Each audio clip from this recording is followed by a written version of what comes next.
Good morning, everybody. I hope this video finds everybody in good spirits. And I wanted to welcome you all to day 3 of our 7-day reading challenge. And today we are going to cover some comprehension games. So I'm challenging you all to get your little ones, maybe again, one of their favorite books or their go-to books, and got 3 games that you all can do as a family. And I know with boys, my son, I'm finding sometimes it could be a challenge with them in comprehension. So I have 3 games that I play with him and my daughter. The first one is called Roll and Tell. Basically, you have a poster board, dice, and sticky notes. On your poster board, you can type the questions, write the questions out. Me, preferably, I write the questions on the poster board, and I put a sticky note on it. And the sticky notes are labeled 1, 2, however many questions you want to put on the poster board. You cover them with a sticky note with a number on it. Basically, they take the dice, roll the dice, whatever number they get. Say they get the number 2, they roll 2.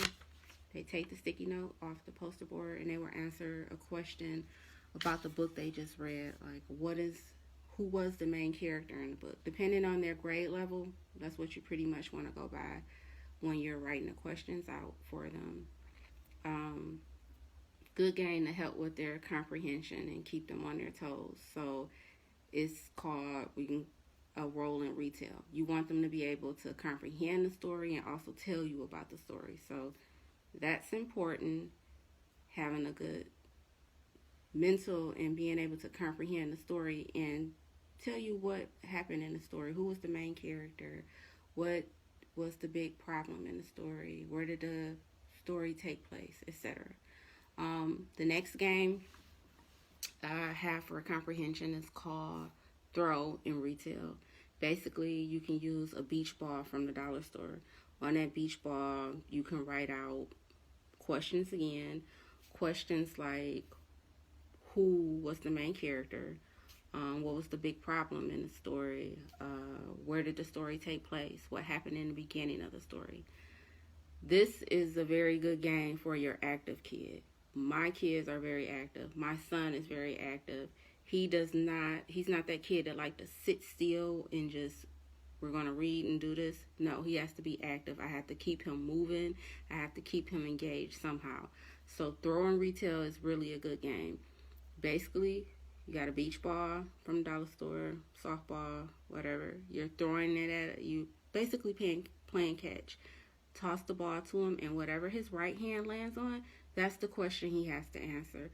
So let's say I toss him the ball and his hand lands on what was the big event of the story. He has to tell me what the biggest event of the story was. And this is good for chapter books too. So if you're reading a chapter book, I know with me, I have him read a chapter a day, and he picks from the 3 games, and that's what we play to help him comprehend the story and remember things from the story. Last game I have is Tower Recall, or you can call it Tower Retell. Jenga, the little things that you pull out. The object is to keep it standing, of course, while you're pulling out the pieces. And on those pieces of wood, I have, again, questions for him to answer about the story that we've just read. And as he's pulling them out, we read the question and we answer the questions. But you have to make sure that tower doesn't fall, just like in the regular game.